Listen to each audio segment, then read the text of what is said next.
Hey, Tony Gaskins here. Now I wanted to pop in and just do some more rambling about the friend zone situation. So here's the thing. It really does not matter the reason why a woman puts a man in the friend zone. Because I know there are some good reasons, and a good reason will be a woman saying that she needs to heal, as I stated earlier.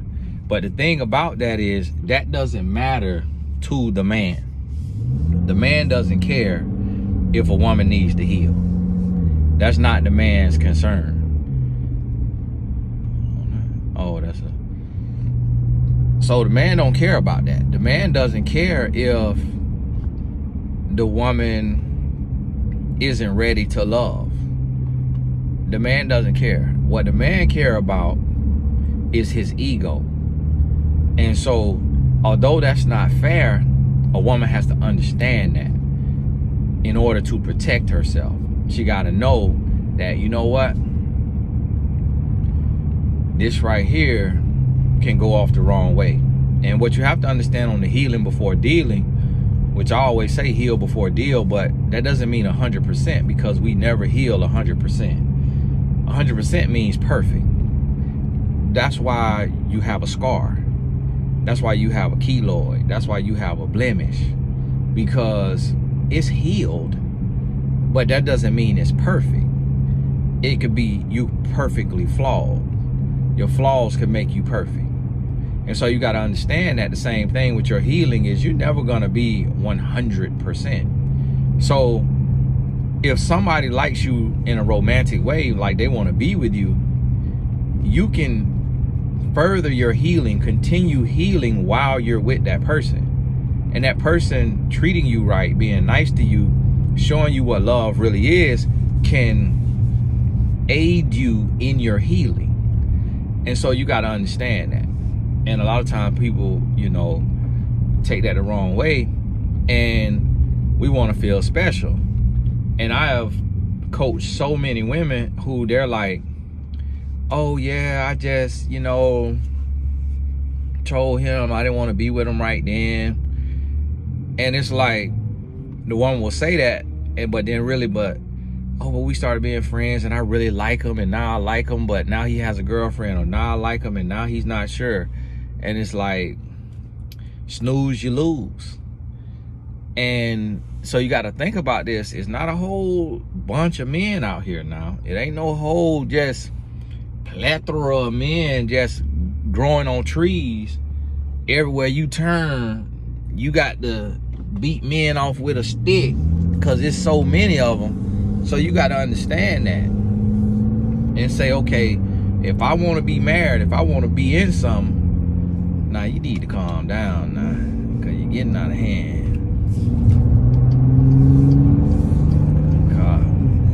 Come all the way up on tail of a car now, getting out of hand now. And you got to say to yourself, if I want to be in something, I got to make something happen. I'm gonna have to take a shot. But so many times a woman want to feel special, like feel like she got options, so she want to exercise those options, and then want to go, hand pick the guy out the option basket after he done been sitting there playing as a friend, and it messed with his ego.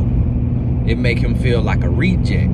It make him feel like, oh, you didn't want me, you wanted somebody else, but you just kept me on ice, pretending to be my friend so I wouldn't go get in nothing too serious, knowing that I like you. And now that your player done played you, now you want to come to the safe guy. That's how the man takes it, and that's why he exacts revenge. And sometimes it's not always a guy being malicious. Sometimes he thought he wanted you. You put him in the friend zone because your woman's intuition let you feel like y'all really might not be a fit. You get desperate because he done been there, he done been nice, and he done been a friend, which is really what love is built on friendship, but not platonic friendship. It's built with romantic interests as friends, meaning like y'all getting to know each other, y'all talking, y'all laughing, y'all doing everything that friends do, but you both have a mutual understanding that both of y'all want to be together romantically. And so you build a strong foundation of friendship in your relationship. And so because a man is playing the role of a friend, you have to think about the attributes of a friend. A friend presents a no judgment zone. A friend gets to know you emotionally, mentally, spiritually, but not physically. A friend conversates with you. Conversation rules a nation. The more you communicate, the more love is expressed. I think Fred Hammond said that in a song. And so you building friendship, but it's pure and platonic. And that's why so many people love their friends more than they love their spouse or their partner, because you go into different territory with your partner that you will not enter with your friend. So you're going to have different war wounds from your partner than you would have with a friend. And so that has to be understood. You got to understand that. And so in understanding that, you then get to realize, oh, it's not that I'm so into this person and that we're meant to be. It's that we just built pure love. But we're of the opposite sex, so we are, and we're not related, so we are capable of being in a relationship. And that's where danger comes in. Is you friend zone somebody, but then you build with the person. And when you're building, when you conversate, you communicate, you hanging out, you going out bowling and skating, that's making love. Making love is not physical. That's reproduction. That's fulfilling lust. Making love is communication. So you making love, meaning you're building love. It's not even sexual. And so when I say making love, I'm not even talking sexual. You're building love. You're creating love. You're cultivating love.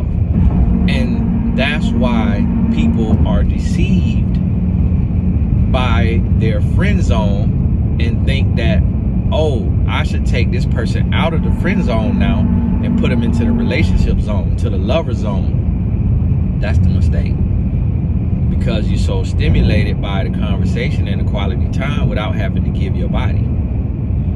And that's what friends will do. And so think about the gay friend, the gay man with the woman. The gay man could sit over there and spend the night and not do nothing with that woman, and they just laughing and kikiing and putting on makeup and all kind of stuff. And so the woman actually loves her gay friend, that she will slice and dice a heterosexual man over that gay man, and she will kick a heterosexual man to the curb if that man say, hey, I'm not comfortable with you having this male friend.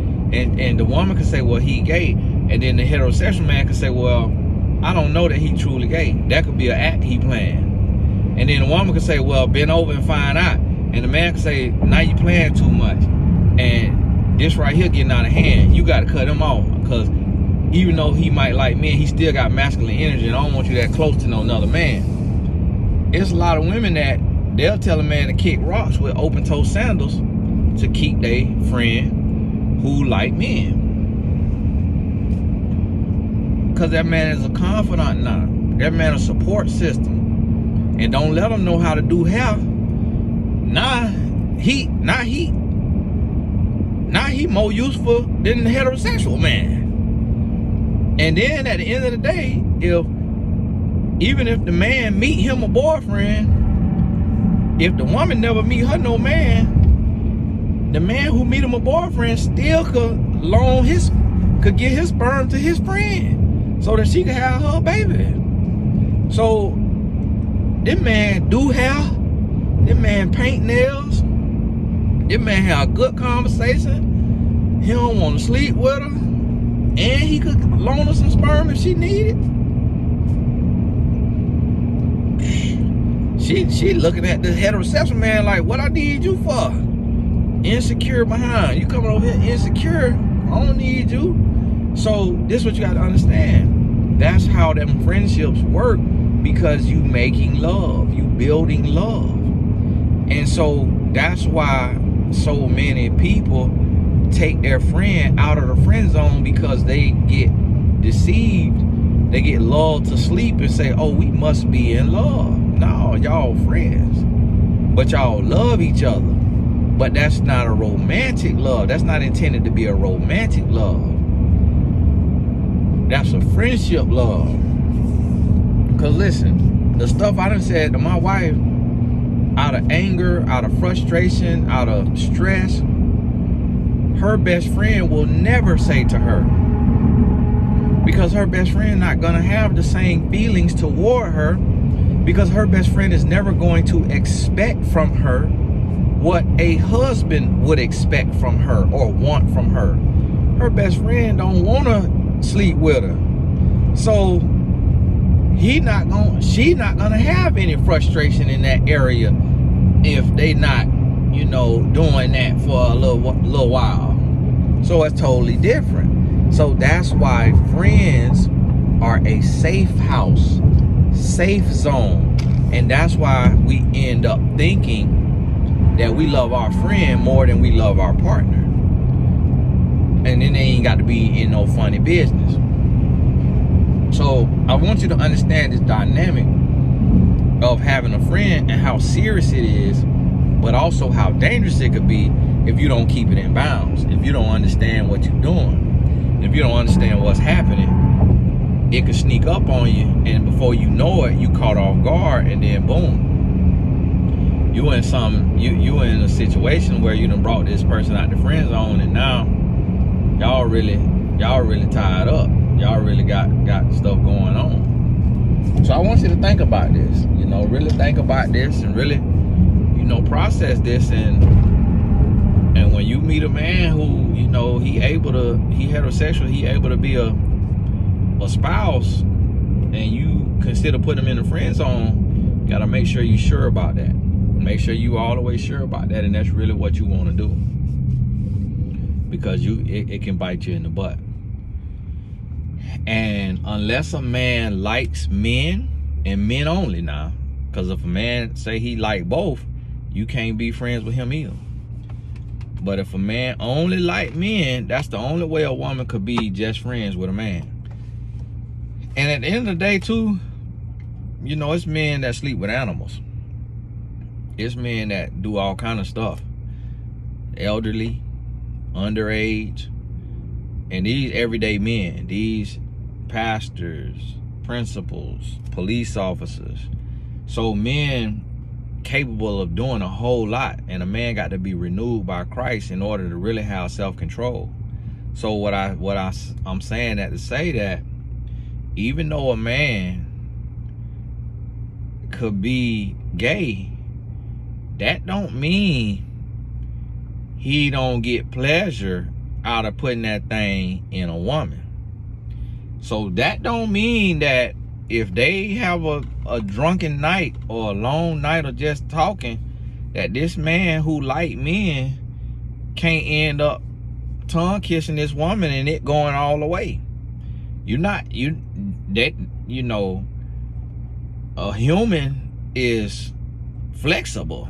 Just like it's heterosexual men go to prison or get in certain situations, and next thing you know, they with a man. Nobody ever saw that coming. Nobody seen that coming. But listen, humans adapt. So if this man say he like men, but it just ain't working out for him in that love department, and he got this homegirl, and they just super duper close, and it ain't working out for her either, anything can happen. So I say that to say, even that right there is still a risk of the friend zone being messed up. And then you go there, and then you feel awkward, and then you say, this can't happen again, we messed this up, this wrong. And then you end up stop talking for a little while, then it be a long while. Now you done lost your friend who like men. off a night y'all had too much tequila. You see what I mean? So it ain't even foolproof when a woman is friends with a man who like men. Stuff still could end up happening, and I guarantee that done happened thousands of times. Maybe not millions, could be millions now. It's really kind of millions because there's a lot of men that's on down low and got them a woman, but really like them, you know, got them a man too. So could be millions. But I say that to say, if that could happen in that situation, what do you think is likely to happen if a man is heterosexual and he all about women, and this woman is heterosexual and she all about men, but yet they call themselves trying to be friends?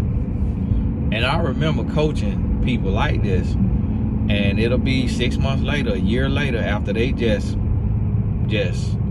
I mean, swole me up and down that's just their friend, that's just their friend. Now listen, brother, you need to pay attention, because you come over here, do you got the insurance money for this? Well, listen, but I want everything out that insurance. You need to pay attention. You on, oh Lord, he filming the car. Oh my goodness, that's why he about to wreck. He filming the car. And boy, look here, boy, it just scratched me. I'm finna be, oh, my neck, my back, my chest, my head. Well, I'm finna have everything wrong with me. And then watch you have the general insurance. I call the general, yeah. Well, basically what we'll be able to do for you is get you some coffee. Lady hit us one time, T-bone. I called the general. She had the general insurance. They said, oh, she ain't pay her bill in December. She canceled, so we can't help you. It was January. I'm like, y'all ain't got no grace period. This woman could have been paying insurance for 19 years, and y'all telling me because she missed one payment, y'all can't pay for my car. I should have known better. But listen, I ain't have no friend of the opposite sex to be confiding in like y'all be doing. And so that's just a joke. But listen to me now. Really think about this. And this what's happening, and it's happening every day. And so you got to get out the head games. Get out the head games. Get out the mind games. Get out of all that. This guy, he was filming like I'm in a Bugatti. Sir, this you see this car every day, sir. Yeah, like I'm in a Bugatti, like I'm in a spaceship on the road. He literally driving and filming, and he in his work truck filming through tinted windows now. Well, look here. That's how we have all these wrecks on the road. Back to what I was saying. Now listen to me. Now listen, I go off on tangent to annoy the devil. The people that's on here that just be listening just to find something to argue about, something to critique. That's why I go off on tangents. So, and the rest of the people who know me, y'all probably roll y'all eyes too and be like, Tony, stay on topic. Oh my goodness. But you know me, so you get it. So listen to me. You got to get out of the mind games, because there's so many mind games being played to where you're meeting people that you could be with, but you don't want to show thirst because you dehydrated. And you don't want the person to be able to tell you dehydrated, so you try to play like you don't want nothing, you just want to be friends, you got other options, you got stuff going on, and you trying to do that, and that's a mind game. And then, but really, you really want something, and then that's how you end up playing yourself. So like with the celebrity couple, you know, we don't know if that's even true, probably ain't. And then when people start making videos, you know, talking about it, they'll stay together longer because it's human nature to prove people wrong. It could actually be true, and they'll stay together just so the YouTubers and the bloggers and the, you know, the gossip pages and all that is so that they don't prove them right. And then it's still the same results. Still, we get the same results 6 months later, a year later, and it'll be like, y'all should just broke up when y'all had the chance first, instead of digging the hole deeper just to prove somebody wrong. Y'all should just go ahead and call it quits. My goodness, what came out out there like he wanted to tap me. So, hey, really think on this and make sure you ain't playing games. And I'm going to tell you, you got to get out your head. You got to get out your head, meaning you can't be thinking too much. You can't overthink this thing. It's not that deep. So, really understand that. But, hey, this Tony Gaskins. God bless you. We'll talk soon. Oh, my sister, slow down now. Coming up to that light with some heat on here. I'm gonna start having me a driving commentating page. But hey, God bless you. We'll talk soon.